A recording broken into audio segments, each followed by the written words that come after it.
Dans un lieu où les lys martagons côtoient les escargots géants, où les rapaces se partagent le ciel avec les hommes volants, et où les lunes se croisent au firmament, vit un vieil homme. Assis sur une chaise près du vieux potager, il attend. Ses mains tremblent, mais son regard est aussi vif que celui des géants déserts.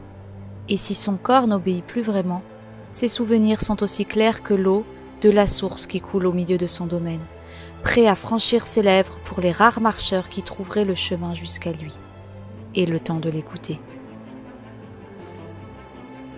L'homme dans la montagne pourrait vous parler du chalet entièrement bâti à la main avec les bois de sa forêt, de son bœuf qui les a tractés jusqu'ici, des hectares de champs fauchés à la main pendant des décennies, de cette vache jalouse qui a failli précipiter sa compagne du haut de la falaise. Si vous prêtez attention aux détails, vous lirez sur ses rides la passion, la fierté, mais aussi la peur de voir ces lieux préservés se transformer. Mais pour le rencontrer, il vous faudra d'abord laisser le parking de l'Aigle et grimper jusqu'à un lieu qui, contrairement à son nom, n'est pas un jeu d'enfant.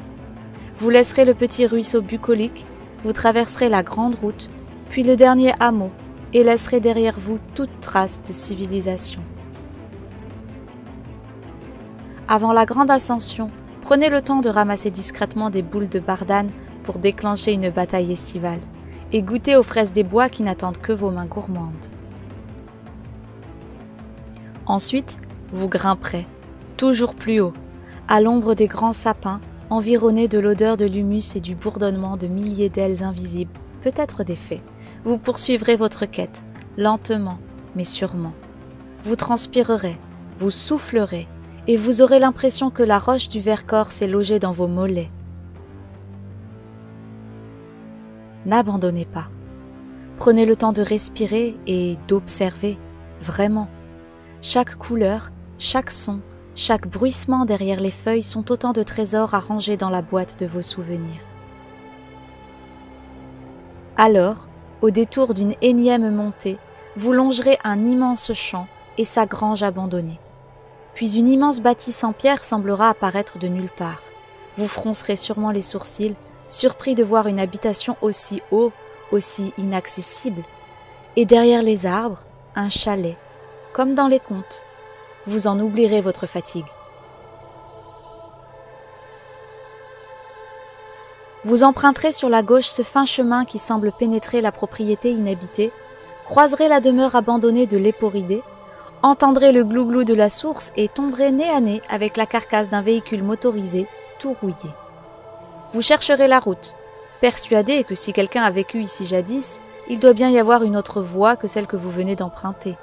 Caillouteux, raide, le sentier ne peut pas être arpenté par autre chose que des pattes. Mais encore une fois, vous oublierez les détails techniques, happés par la vue plongeante sur la vallée et les montagnes au loin. Vous commencerez à comprendre pourquoi, dans des temps anciens, des hommes ont gravi ce sommet pour s'installer ici. Les parois rocheuses dans votre dos, surmontées de la croix des ramets, vous donneront le sentiment d'être protégé. Le vent dans les herbes hautes, le soleil éclatant, le calme absolu uniquement rompu par les cris des aigles, l'immensité, l'impression d'être au-dessus de tout.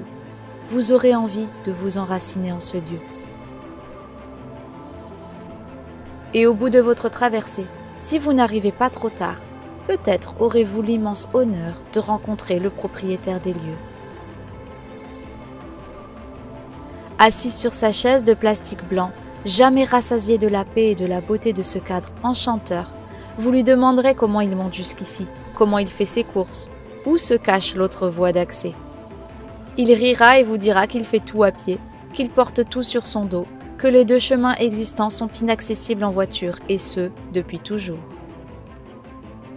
Alors, vous verrez son corps affaibli et tremblant, et vous repenserez à votre montée compliquée. Vous aurez peut-être un peu honte d'avoir râlé, mais le vieil homme vous racontera 1000 histoires qui vous donneront envie de venir vivre avec lui, sans eau courante ni électricité.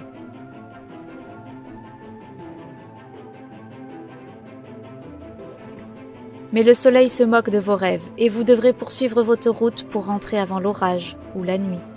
Vous courrez sur l'autre versant de la montagne, la tête pleine des mots de l'homme laissé tout là-haut, et vous ferez attention à chaque détail de ce chemin qu'il a parcouru tant de fois, seul, avec ses 7 enfants ou à côté de sa mule.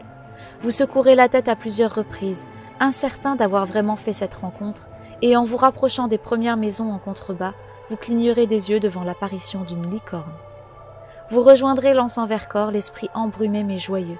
Peut-être même que vos pas vous mèneront à la cabane de l'Aigle pour savourer la vue encore et encore, en même temps qu'une gourmandise. Vous lèverez les yeux vers la forêt, comme si elle abritait toutes vos certitudes. Je ne peux pas vous promettre que tout cela n'était qu'un rêve, mais je peux vous assurer d'une chose.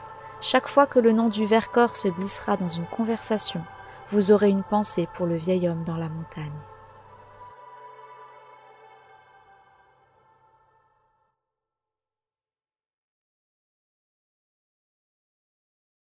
Hello, j'espère que ce petit texte mis en image vous a plu.